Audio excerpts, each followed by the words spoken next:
വീട്ടിൽ വെച്ച് നടത്തിയ പ്രസവത്തിനിടെ യുവതി മരിച്ച സംഭവത്തിൽ കുടുംബാംഗങ്ങളെ പെരുമ്പാവൂർ പോലീസ് ചോദ്യം ചെയ്യുന്നു. മലപ്പുറം ചട്ടിപ്പറമ്പിൽ അസ്മയ്ക്കാണ് 5ാമത്തെ പ്രസവത്തിനിടെ ജീവൻ നഷ്ടമായത്.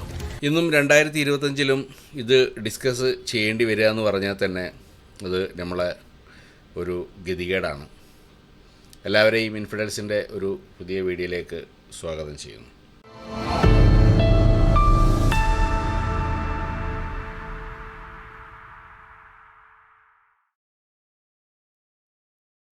എന്താണ് ഇവിടെ സംഭവിച്ചിട്ടുള്ളത്? ഇവിടെ മനോരമ ന്യൂസിൻ്റെ ഒരു ക്ലിപ്പിംഗാണ്.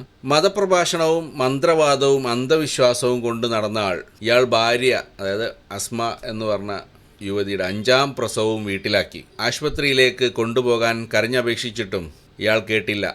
മടവൂർ ഖാഫില എന്ന യൂട്യൂബ് ചാനലിലൂടെ മതപ്രഭാഷണം നടത്തുന്ന ഇയാളെ നാട്ടുകാർക്കോ അയൽക്കാർക്കോ അറിയില്ല. ഇതാണൊരു റിപ്പോർട്ട്. ഇതൊരു ന്യൂസ് ക്ലിപ്പായിട്ട് വന്നിട്ടുള്ളതാണ്. ഇതിന് റിപ്പോർട്ടായിട്ട് ഒരു ന്യൂസ് ചാനലിൽ ഒന്ന് കണ്ടു നോക്കാം. വീട്ടിൽ വെച്ച് നടത്തിയ പ്രസവത്തിനിടെ യുവതി മരിച്ച സംഭവത്തിൽ കുടുംബാംഗങ്ങളെ പെരുമ്പാവൂർ പോലീസ് ചോദ്യം ചെയ്യുന്നു. മലപ്പുറം ചട്ടിപ്പറമ്പിൽ അസ്മയ്ക്കാണ് 5ാമത്തെ പ്രസവത്തിനിടെ ജീവൻ നഷ്ടമായത്. മൃതദേഹം സംസ്കരിക്കാൻ ശ്രമിക്കുന്നതിനിടെ പോലീസ് ഇടപെട്ട് മൃതദേഹം ആശുപത്രിയിലേക്ക് മാറ്റുകയായിരുന്നു. പെരുമ്പാവൂരിൽ നിന്നും നമ്മൾ നാട്ടുകാരാണ്, അയൽവാസിയാണ്. സംഭവം ഈ ബോഡിയായിട്ട് രാവിലെ നാട്ടിലിവിടെ വീട്ടിലെത്തുമ്പോഴാണ് ഇവിടെ ഉള്ളവരെല്ലാവരും തന്നെ അറിയുന്നത്. ഇന്നലെ വൈകിട്ട് 6 മണിക്കെന്തോ പ്രസവം കഴിഞ്ഞിരിക്കുന്നതാണ്. രാത്രി 9 മണിയോട് കൂടിയിട്ടാണ് മരണം സംഭവിക്കുന്നത്. ഇതിൻ്റെ ഇടയിൽ ഇദ്ദേഹം ഈ പെൺകുട്ടിയുടെ വീട്ടുകാരോടോ ആരോടും തന്നെ ഈ പ്രസവിച്ച വിവരമോ അതല്ലെങ്കിൽ ഇങ്ങനെ ക്രിട്ടിക്കലായ സ്റ്റേജമോ മരിച്ച വിവരമോ പറയുണ്ടായില്ല. ആകെ അദ്ദേഹം ചെയ്ത അദ്ദേഹത്തിൻ്റെ ഒരു പെങ്ങളുടെ ഭർത്താവുണ്ട്, ആലപ്പുഴ എന്താണ് അദ്ദേഹത്തിൻ്റെ വീട്, അദ്ദേഹത്തോട് മാത്രം വിളിച്ചു പറഞ്ഞു. പക്ഷെ അദ്ദേഹം വീട്ടിൽ വിളിച്ച് പറയുന്ന സാഹചര്യം ഉണ്ടായില്ല.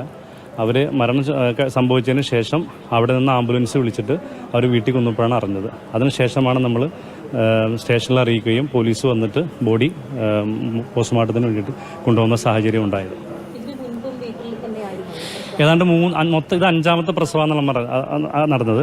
നമ്മൾ അറിഞ്ഞത് ശരിയാണെങ്കിൽ 3 പ്രസവം വീട്ടിൽ തന്നെയാണ് നടന്നിട്ടുള്ളത്. അതിൽ ഒരു പ്രസവം മാത്രമാണ് ഹോസ്പിറ്റലിൽ നടന്നുള്ളതായിട്ടാണ് അറിയുന്നത്. അല്ല, അത് അറിയാവുന്ന കാര്യങ്ങളാണ്. പക്ഷെ ഇവരൊക്കെ ഇതിനെ എതിർക്കുന്നുണ്ടെങ്കിൽ പോലും ഇവർ മലപ്പുറത്താണ് ഇവർ താമസിക്കുന്നത്. ശരിക്കും ബേസിക്കലി ഇവർ ആലപ്പുഴക്കാരാണ്. മലപ്പുറത്താണ് അദ്ദേഹം ഇപ്പോൾ വസിക്കുന്നത്. അവിടെ വാടകയ്ക്കാണ് താമസിക്കുന്നത്. പക്ഷേ വീട്ടുകാർക്കൊക്കെ അത് വലിയ സ്വാധീനമുള്ള ആൾക്കാരൊന്നുമല്ല. അവർ നിരന്തരം പറയുന്നുണ്ടെങ്കിൽ പോലും പക്ഷെ അവരത് കേൾക്കാനോ അത് ചെയ്യാനോ ഒന്നും കൂട്ടാക്കിയിട്ടില്ല. അതാണ് യഥാർത്ഥം. അറിയാൻ കഴിയുന്നത്. അപ്പോൾ വീട്ടിലെത്തും. അതെ, പ്രസവം നടന്നത് 9 ആ സമയത്ത് തന്നെ ഏതാണ്ട് കൂടിയിട്ടാണ് മരണം സംഭവിച്ചത് നമ്മൾ മനസ്സിലാക്കുന്നത്. അവർ പറയുന്നത് 11 ശേഷം മരിച്ചെന്നാണ് പറയുന്നത്. പക്ഷേ അങ്ങനെയല്ലാതെ 9 മണി ഇപ്പോൾ ഈ ആംബുലൻസിലേക്ക് കയറ്റുമ്പോൾ അതിൻ്റെ കൂടെ വന്ന ആളുകൾ പറയുന്നത് ആംബുലൻസിലേക്ക് കയറ്റുമ്പോൾ കൈയൊക്കെ മരവിച്ചിരിക്കുകയെന്ന് പറഞ്ഞു. അപ്പോൾ കുറച്ച് അധികം സമയമായിട്ടുണ്ടായി. കൂടെ 5ഓളം പേര് കൂടെ ഉണ്ടായിരുന്നു, ചെറുപ്പക്കാരായ ആളുകളുണ്ടായിരുന്നു. ഇദ്ദേഹത്തിൻ്റെ കുറേ ഫാൻസുകാരാണെന്നാണ് നമ്മൾ മനസ്സിലാക്കുന്നത്. അടുത്തുള്ളവരല്ല, പല സ്ഥലത്ത് മലപ്പുറം ജില്ലയുടെ പല ഭാഗത്തു നിന്നുള്ള ആളുകളാണ്. ആംബുലൻസിനെ നമ്മൾ കണ്ടിട്ടില്ല. അപ്പോൾ ആംബുലൻസ് പോയതിനു ശേഷം നമ്മൾ ചെല്ലുന്നത് 5 പേരെ നമ്മൾ അതെ, അവർ അറിഞ്ഞിട്ടുണ്ട്. അവർ പറഞ്ഞത് അവരിൽ 2 പേരാണ് ഈ ബോഡി പായൽ പൊതിച്ചത് ആംബുലൻസിലേക്ക് എടുത്തു വയ്ക്കുന്നത്. അപ്പോൾ ഇവർക്കറിയാം മരണം സംഭവിച്ചു എന്നുള്ള വിവരം ഇവർക്കറിയാം, ഇവൻ്റെ നിജസ്ഥിതിയും കാര്യങ്ങളൊക്കെ ഇവർക്കറിയാം. പക്ഷേ ഇവരൊന്നും ആരെ അറിയിക്കാനോ പറയാനോ ഒന്നും തയ്യാറായില്ല. ഇപ്പോൾ പ്രസവം ചിലപ്പോൾ സ്വാഭാവികമായിട്ട് ചിലപ്പോൾ വീട്ടിൽ സംഭവിക്കും. ഇപ്പോൾ ബസ്സിൽ പോലും പ്രസവം നടക്കുന്നുണ്ട്. പക്ഷേ ഈ പ്രസവം കഴിഞ്ഞതിന് ശേഷം ഉണ്ടാകുന്ന ക്രിട്ടിക്കൽ സ്റ്റേജ് വരുമ്പോൾ സ്വാഭാവികമായിട്ടും ആരും ഹോസ്പിറ്റലൈസ് ചെയ്യും. ഈ ഹോസ്പിറ്റലൈസ് ചെയ്യാതെ സീരിയസ് ആയപ്പോഴും മരണവെപ്രാളം കാണിച്ചപ്പോഴും ഈ സ്വന്തം കുട്ടിയോട് വെള്ളം വേണമെന്ന് പറഞ്ഞ് വെള്ളം കൊടുക്കുകയെല്ലാം ചെയ്ത സമയത്തും ഇത് മതിയായ ചികിത്സ കൊടുക്കാനോ ഒന്നും തയ്യാറാവാതെ അതിനെക്കുറിച്ച് നമുക്കറിയില്ല. പക്ഷേ അദ്ദേഹം പറഞ്ഞത് നമ്മൾ കുറച്ച് ദിവസം മുമ്പ് നമ്മൾ ചോദിച്ചു തന്നു. വ്യക്തമായിട്ട് പറഞ്ഞില്ലെങ്കിലും അദ്ദേഹം മാത്രമാണ് ഉണ്ടായിട്ടുള്ളൂ. അവിടെ പ്രസവത്തിൻ്റെ സമയത്ത് ഒരു ഒറ്റപ്പെട്ട വീട്ടിലാണ് ഇവർ താമസിക്കുന്നത്. അപ്പോൾ ഞങ്ങൾ ചോദിച്ചു, ഇപ്പോൾ ഈ കൂടെ വന്ന ആളുകൾ എങ്ങനെ വന്നെന്ന് ചോദിച്ചപ്പോൾ ഇവർ ഇങ്ങനത്തെ സിറ്റുവേഷൻ വന്നപ്പോൾ വിളിച്ചു വരുത്തിയാന്ന് പറഞ്ഞു. അപ്പോൾ നമ്മൾ ചോദിച്ചു അയൽവക്കത്തോ അയൽവാസികളൊന്നും പറയാതിരുന്നാന്ന് ചോദിച്ചപ്പോൾ ഒരു ഒറ്റപ്പെട്ട വീടാണ്, കുറച്ച് ദൂരെയാണ് അയൽവാസികളുള്ളത്, അവരായിട്ട് വലിയ പരിചയങ്ങളൊന്നും ഇല്ലാത്തതുകൊണ്ട് ദൂരെ നിന്ന് ആളുകൾ വിളിച്ചു വരുത്തിയാന്നാണ് പറഞ്ഞത്. അത് വിളിച്ചു വരുത്തിയത് ആണുങ്ങളെയാണ് വിളിച്ചു വരുത്തിയത്. സ്ത്രീകളാരും വന്നതായിട്ട് നമുക്ക് അറിയില്ല. ഈ ആണുങ്ങൾ വന്ന് മരിച്ച ആളെ ആംബുലൻസ് കയറ്റി കൊണ്ടുവരികയാണ് ചെയ്തിരിക്കുന്നത്. പെൺകുട്ടിയുടെ ചോരക്കുഞ്ഞിനെ ഇവർ ആ കൊച്ചിനെ പോലും ഹോസ്പിറ്റലിലേക്ക് ഹോസ്പിറ്റലിലേക്ക് ചെയ്യാതെ ആ കൊച്ചിനെയും കൂടെ കൂടിയിട്ടാണ് ഇവിടെ കിലോമീറ്ററോളം സഞ്ചരിച്ച് ഒരു വീട്ടിൽ കൊണ്ടുവന്നതിന് ശേഷം നമ്മൾക്ക് മനസ്സിലായതിനു ശേഷം നമ്മൾ ഇപ്പോൾ വാതിയത്ത് ഹോസ്പിറ്റലിൽ നമ്മളിപ്പോൾ അഡ്മിറ്റ് ചെയ്തിരിക്കുന്നത്. ICUവിലാണ്, അത് പറയാറായിട്ടില്ല, ICU തന്നെയാണുള്ളത്. പെൺകുട്ടിയുടെ ബന്ധുക്കളെ പോലും ഇവർ അറിയിക്കുന്നത് വരുന്ന വഴിക്ക് ആംബുലൻസിൽ വെച്ചിട്ടാണ് അല്ല, വീട്ടിലെത്തി കഴിയുമ്പോൾ അറിയാം. വീട്ടിൽ നിന്നാണ് അറിയുന്നത്. മരിച്ചു അപ്പോൾ വിളിച്ചു മരിച്ച വിവരം ആരോ റിലേറ്റീവ് വിളിച്ചു പറഞ്ഞിരുന്നു. വീട്ടിലെത്തി കഴിയുമ്പോഴാണ് കൂടുതൽ ബന്ധുക്കളെല്ലാവരും ഈ വിഷയങ്ങൾ അറിയുന്നത്.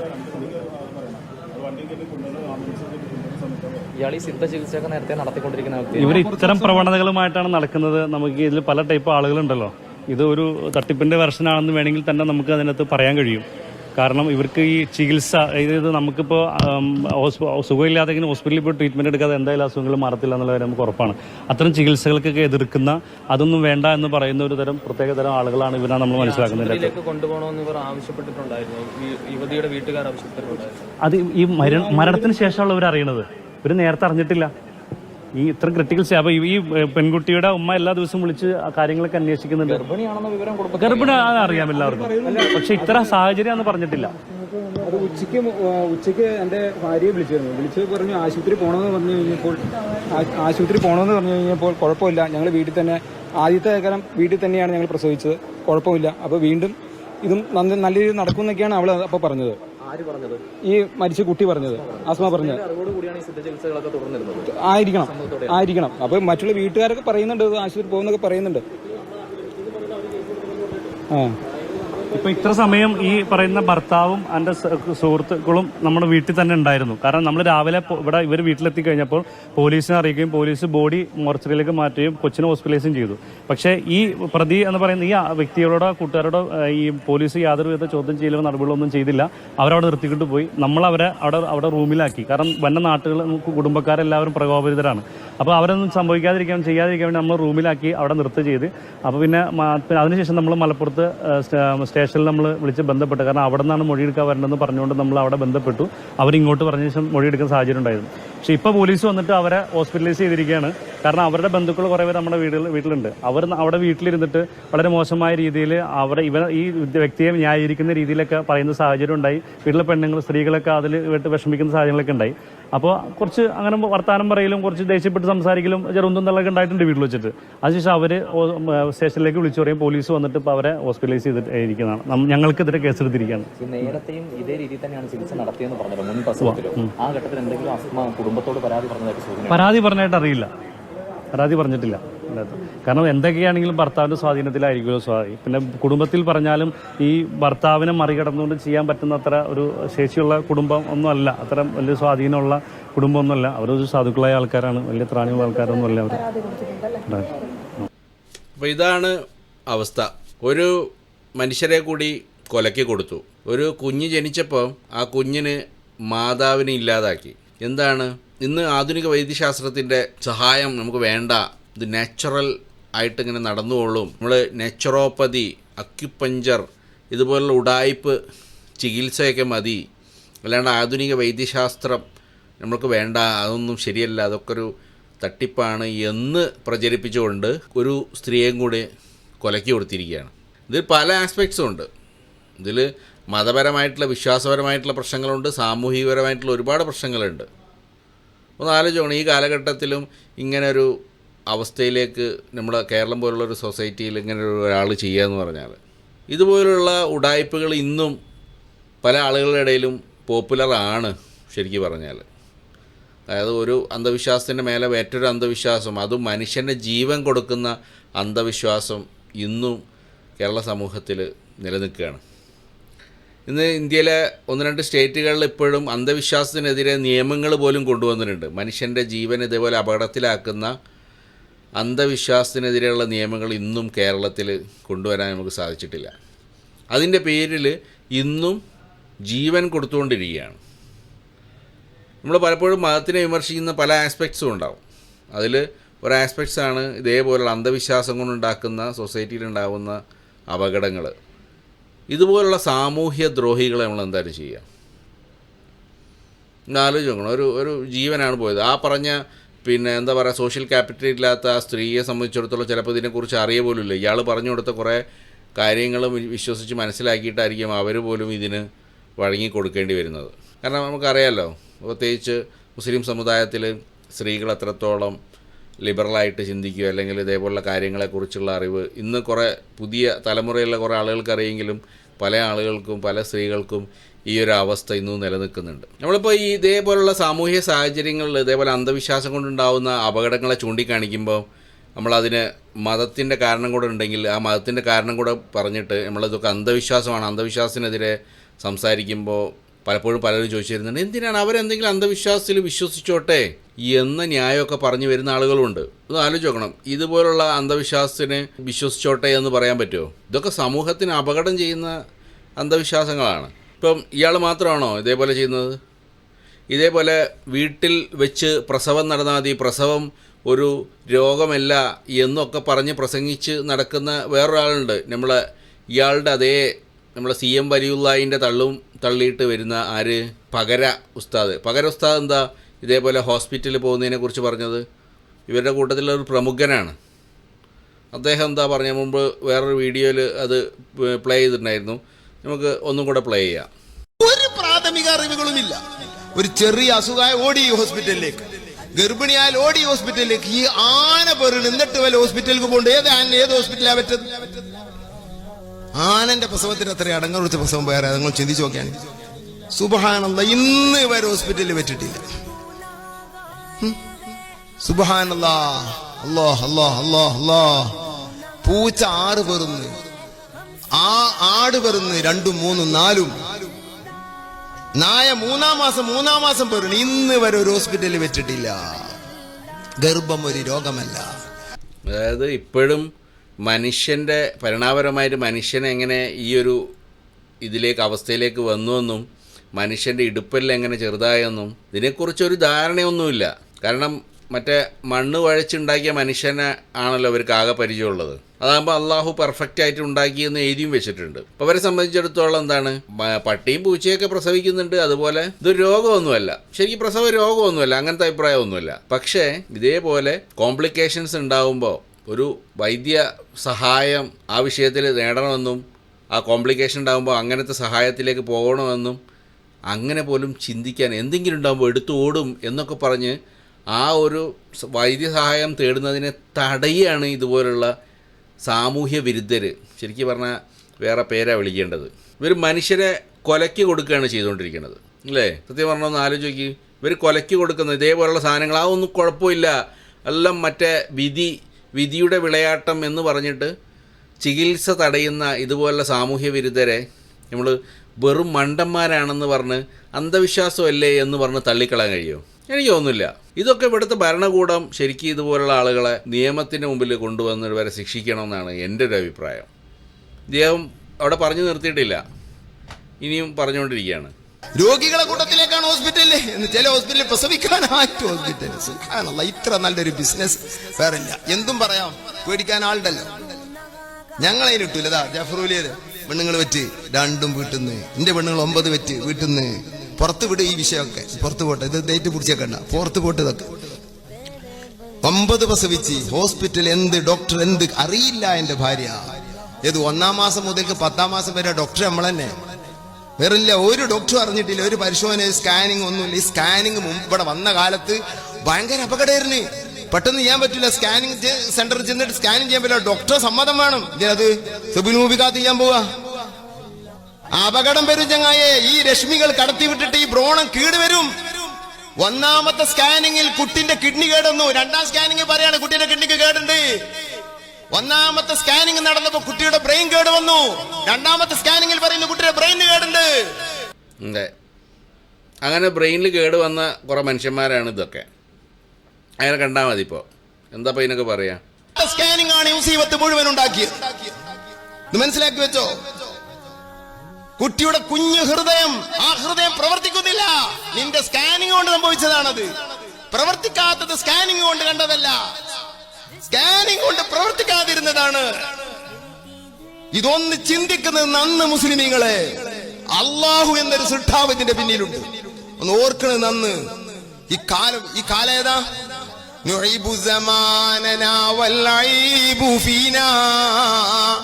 ഫമാലി സമാനിന ഐബുൻ സിവാന. ഈ കാലം ഏതാ? അന്നെ പോലത്തൊരുള്ള കാലം ഇതാണ്.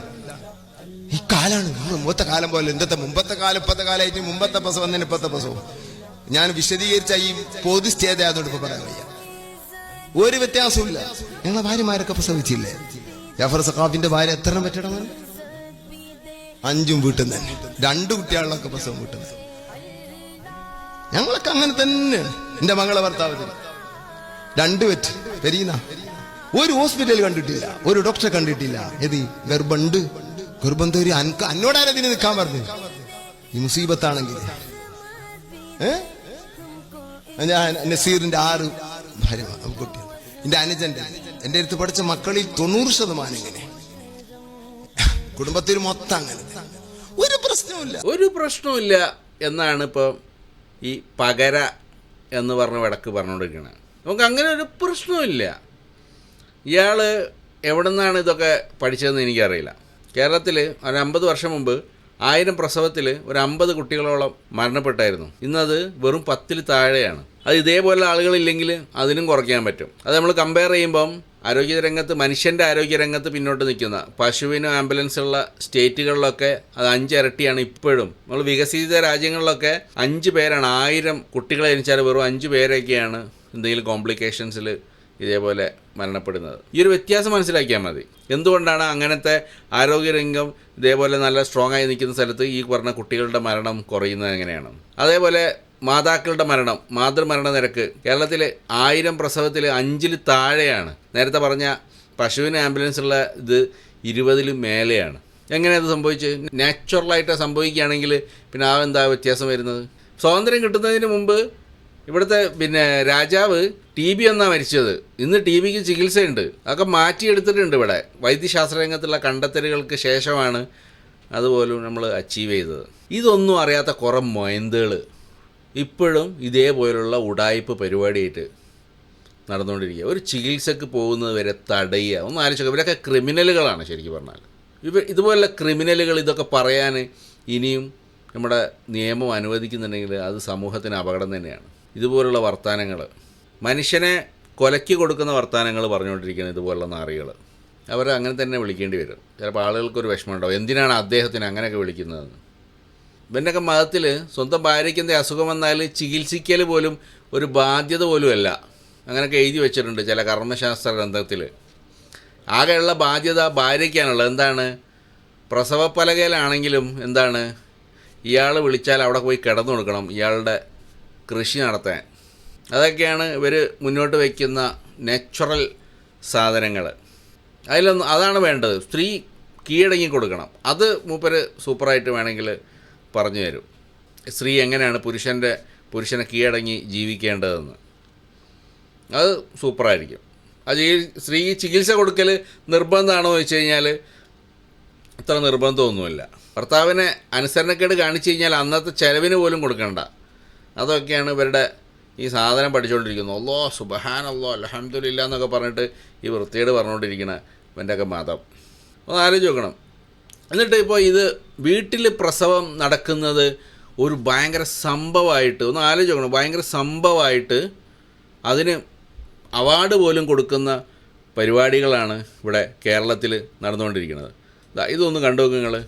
ഈ ഒരു ദിവസത്തിൽ പ്രത്യേകം അഭിനന്ദനം അറിയിക്കുന്ന ഒരു കൂട്ടം ആളുകളാണ് ഇവർ. നിങ്ങളോടൊപ്പം പഠിക്കുകയും തിരിച്ചറിവ് നേടുകയും അവർ സ്വതന്ത്രമായി അവരുടെ ഒരു തീരുമാനമെടുക്കുകയും പണ്ടുകാലത്തൊക്കെയും നടന്നതുപോലെ വളരെ സ്വസ്ഥമായ സന്തോഷകരമായ പുതുജീവനെ ഏറ്റെടുക്കുന്ന സുന്ദര മുഹൂർത്തത്തിന് സാക്ഷിയായ അതിന് കാരണക്കാരായ ആളുകൾ നിങ്ങളോടൊപ്പം തന്നെയുണ്ട്. വളരെ ഹൃദ്യമായി അത്തരം ആളുകളെ, നിങ്ങളുടെ ബാച്ചിൽ പഠിച്ച ആളുകളെ ഒന്ന് നമ്മുടെ കൂട്ടത്തിലുള്ളവർക്ക് കാണാൻ വേണ്ടിയിട്ടൊന്ന് വിളിക്കുകയാണ്. ആ നിമിഷത്തിൽ വേദിയിൽ നമ്മളോടൊപ്പം ഇവിടെ വേണ്ടത് acu master Nusrat madam, acu master Seema Siddique, acu master Binsira madam, acu master Fauseena madam വളരെ ഹൃദ്യമായി വേദിയിലേക്ക് സ്വാഗതം ചെയ്യുകയാണ്. വനിതാ നേതൃത്വത്തിന്റെ ഒപ്പം നിങ്ങളൊന്ന് അറിയാൻ, അവരെ ഒന്ന് ആദരിക്കാനായി വേദിയിലേക്ക് ഈ ബാച്ചിൽ നിന്നും ഹോം ബർത്ത് നടന്ന പ്രിയപ്പെട്ട സഹോദരിമാരെ വേദിയിലേക്ക് ക്ഷണിക്കുകയാണ്. ഒരു കാലത്ത് വീട്ടിലെ പ്രസവം എന്നത് അനായാസം നടന്ന ഒരു പ്രക്രിയയായിരുന്നു. കാലം പിന്നിട്ടപ്പോൾ അത് കച്ചവടവൽക്കരണത്തിന്റെ ഭാഗമായി തീർന്നപ്പോൾ നമ്മുടെ അക്കിഷിന്റെ ചുണക്കുട്ടികൾ ധീരതയോടെ വീട്ടിലെ പ്രസവം എന്നത് നിസ്സാരമാണെന്ന് ഓരോ ജനത്തെയും ബോധ്യപ്പെടുത്തിക്കൊണ്ട് അക്കിഷിന്റെ ചുണക്കുട്ടികളാണ് ഇന്ന് നിങ്ങളുടെ മുന്നിൽ ഈ വേദിയിൽ നിൽക്കുന്ന ആ സുന്ദര നിമിഷത്തിന് നമ്മൾ ഏവരും സാക്ഷിയാകുന്നു എന്ന ഒരു യാഥാർത്ഥ്യം കൂടി നമ്മൾ മനസ്സിലാക്കേണ്ടിയിരിക്കുന്നു.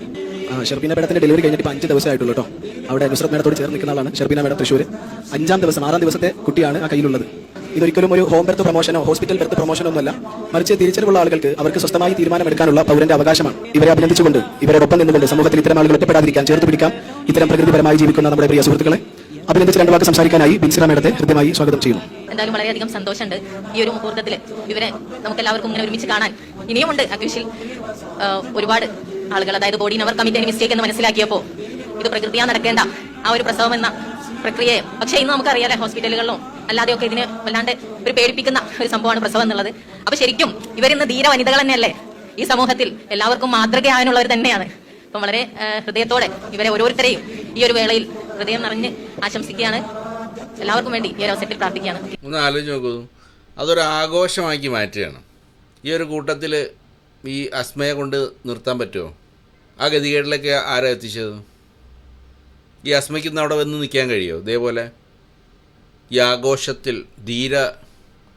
ധീരതയാണ് ചികിത്സ നിഷേധിക്കുന്നത് എന്ന് പറഞ്ഞിട്ട് നിർത്താൻ പറ്റുമോ?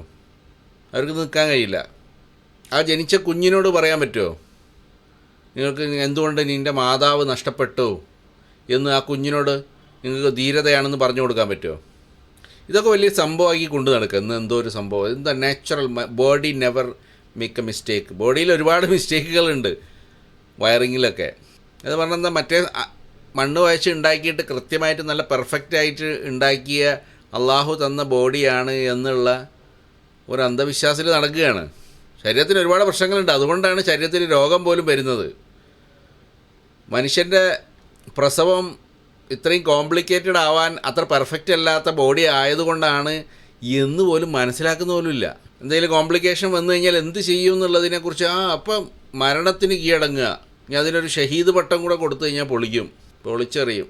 സിറാജുദ്ദീൻ ലത്തീഫിൻ്റെ പരിപാടി എന്താണെന്ന് നാട്ടുകാർ പറയുന്നുണ്ട്, അതൊന്ന് കേട്ടു നോക്കാം. ജോലി എന്താണ് അദ്ദേഹത്തിന്? അദ്ദേഹത്തിന് ജോലി എന്ന് പറഞ്ഞാൽ മടവൂർ കാഫില എന്നുള്ള ഒരു ചാനൽ, യൂട്യൂബ് ചാനൽ അയാൾ നടത്തുന്നുണ്ട്. അത് ഒരു മരിച്ചുപോയ ഒരാളെ കുറിച്ചുള്ള ഐതിഹ്യങ്ങൾ മറ്റുള്ള ജനങ്ങളിലേക്ക് എത്തിക്കുക എന്നുള്ളതാണ് ഇയാളെ ഇത്. അതിന് കുറേ വ്യൂവേഴ്സും സബ്സ്ക്രൈബേഴ്സും ഒക്കെ ഉണ്ട്. അതാണ് ഞാൻ മെയിൻലി കണ്ടിട്ടുള്ളത്. പിന്നെ പറയുന്നത് കേൾക്കുക, പ്രാർത്ഥനയും കാര്യങ്ങളൊക്കെ ഉണ്ട് എന്നുള്ളത്, ദുആ ചെയ്യുക, പ്രാർത്ഥിക്കുക, അതാണ് ഇയാളെ ഒരു വരുമാന മാർഗമായിട്ട് എനിക്ക് മനസ്സിലായിട്ടുള്ളത്. ഈ സിറാജുദ്ദീൻ്റെ പരിപാടി മനസ്സിലായില്ലേ എന്താണെന്ന്? അദ്ദേഹത്തിൻ്റെ ചാനലിൽ ഒരു വീഡിയോ എന്ന് പറഞ്ഞാൽ താനേ വന്ന കല്ല് താനേ പോകാം ഇതൊക്കെയാണ്. എന്ത്, മൂത്രത്തിലെ കല്ല്, കിഡ്നിയിലൊക്കെ കല്ല് വന്നു കഴിഞ്ഞാൽ അതങ്ങോട്ട് ശരിയാക്കി കൊടുക്കും. മടവൂർ ശരിയാക്കി കൊടുത്ത കഥൻ്റെ മെഹബ് പറയുന്ന കുറേ കഥകളും കുറേ തള്ളുകഥകൾ ആൾക്കാർ കണ്ടിട്ടുണ്ടാവും.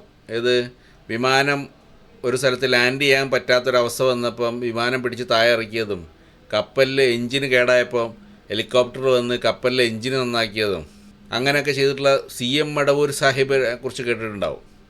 അത്ഭുത മനുഷ്യനെ ട്രെയിന് പിടിച്ച് നിർത്തിയതും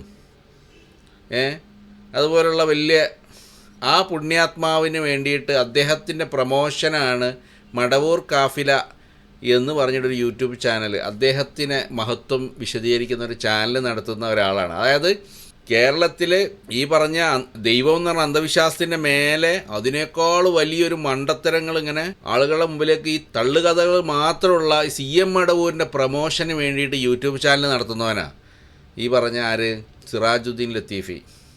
ഈ മരണം നടന്നതിന് ശേഷം അയാളോട് കുറച്ച് ആളുകൾ കൂടിയിരുത്തിയിട്ട് അയാൾ അതേപോലെ ചോദ്യം ചെയ്യുന്നുണ്ട്. ഒന്ന് കേട്ട് നോക്കി.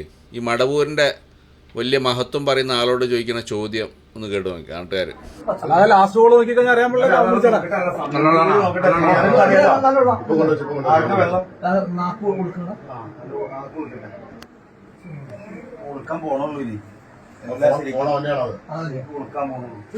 നീ കോൾ ചെയ്യണ്ട, നമ്പർ കാട്ടി തന്നാ മതി, ഞാൻ കോൾ ചെയ്യണ്ട. ഫാത്തിമ പ്രസവം എടുക്കുന്ന ഉമ്മ മലപ്പുറം. ഇവരെ നീ എപ്പോഴാ വിളിച്ചേ? നീ മറ്റേ ഈ ആശുപത്രി മറ്റേ ഈ ഇതിന് വേണ്ടിട്ടേ വണ്ടിക്ക് വേണ്ടിട്ട് എപ്പോഴാ വിളിച്ചേ? അല്ലടാ, വണ്ടിക്ക് വേണ്ടി അപ്പൊ ഉമ്മ അവിടെ ഇല്ലേ? പ്രസവം എടുത്തേക്കല്ലേ? അവര് പോയി. അവര് പോയതിനു ശേഷമാണ് ശ്വാസം മുട്ട് വന്നത്. ശ്വാസം മുട്ട് വന്നപ്പോൾ പെട്ടെന്ന് ഞാൻ അവരെ വിളിച്ചു, ഉമ്മ അവർക്ക് ശ്വാസം മുട്ട് വരണമെന്ന് പറഞ്ഞു. പിന്നെ നോക്കിയപ്പോൾ ഞാൻ കിടക്കട്ടെ നോക്കിയാണെന്ന്. പിന്നെ കുഴപ്പമൊന്നുമില്ല. അപ്പൊ ഞാൻ വിചാരിച്ച് അവരെടുത്ത് പറഞ്ഞു പ്രസവം എടുക്കേണ്ട ക്ഷീണം ഉണ്ടാകും, ഇങ്ങോട്ട് പ്രസവത്തിന് എങ്ങനെയാണ്. നീ എത്ര മണിക്കാ മറ്റേ ഈ മറ്റേ തള്ളനെ വിളിച്ചേ? കുറെ സമയം. അല്ലടാ, എന്റെ തള്ള വന്നോ? പറയുന്നേ കേക്ക്. അപ്പൊ കിടന്നു, ഞാൻ വിളിക്കാൻ ഞാൻ കിടക്കട്ടെ, എനിക്ക് കുഴപ്പമൊന്നുമില്ല എന്ന് പറഞ്ഞ അവള് കിടന്ന ശേഷം പിന്നെ അവൾക്ക് അണങ്ങുന്നില്ല. അപ്പോഴാണ് ഞാൻ പറ അപ്പോൾ അനങ്ങളിലാന്ന് വന്നപ്പോ ശ്വാസം മുട്ട് വന്നപ്പോഴാണ് ഞാൻ വിളിച്ചത്. പ്രസവം എടുക്കുന്ന അവരുടെ വണ്ടി അതിന് വിളിച്ചായിട്ട് വണ്ടി ഉണ്ട്, അവരുടെ വണ്ടി ഉണ്ട്, അവരുടെ വണ്ടിയായിട്ടൊന്ന് വരാൻ വേണ്ടി വിളിച്ചത്. വണ്ടി വന്നോ?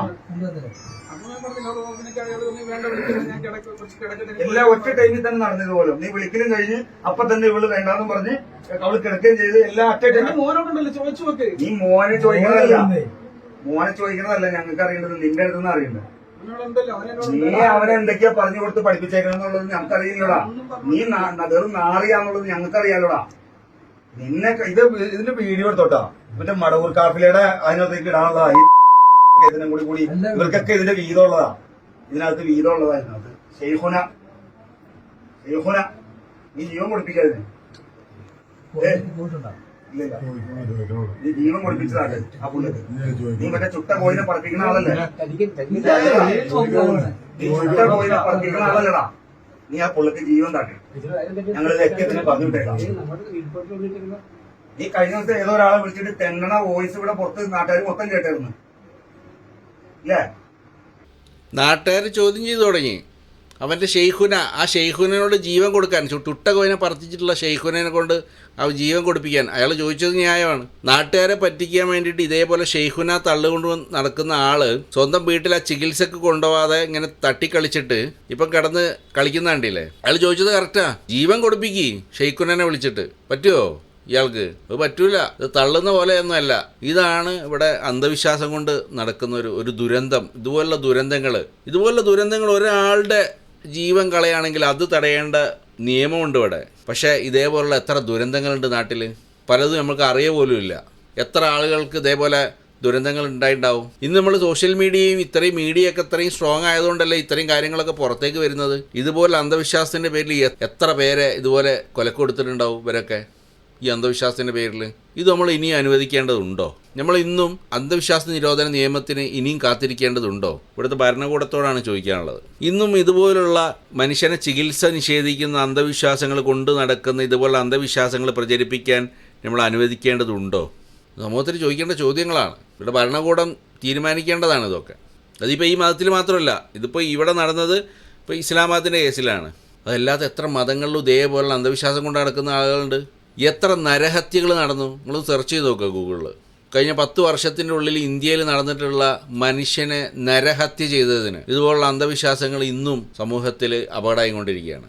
അപ്പം ഇത് നമുക്ക് സമൂഹത്തിൽ ഇല്ലാതാവേണ്ടതുണ്ട്. ഇതുപോലെ അന്ധവിശ്വാസങ്ങൾ കൊണ്ടുണ്ടാവുന്ന ഇതുപോലുള്ള അപകടങ്ങൾ, ചികിത്സ നിഷേധിക്കുന്ന മനുഷ്യത്വ വിരുദ്ധരെ ഉണ്ടാക്കിയെടുക്കുന്ന ഇതുപോലുള്ള അന്ധവിശ്വാസങ്ങൾ അത് ഇനിയും തടയേണ്ടതുണ്ട്. അതും ഈ കേരളം പോലുള്ള ഈ സംസ്ഥാനത്ത് ഇത്രയും വൈദ്യശാസ്ത്ര രംഗത്തുള്ള ഒരുവിധം ഫെസിലിറ്റീസൊക്കെ ഗവൺമെൻറ്റിൻ്റെ കീഴിൽ തന്നെ ഇത്രയും ഉള്ള ഈ സ്റ്റേറ്റിൽ പോലും ആ ചികിത്സ പോലും നിഷേധിക്കുന്ന ഇതുപോലെ സാമൂഹ്യ വിരുദ്ധരെ ഇനിയും അഴിഞ്ഞാടാൻ വിടരുത്. അതുതന്നെയാണ് എനിക്ക് ഇവിടെയും പറയാനുള്ളത്.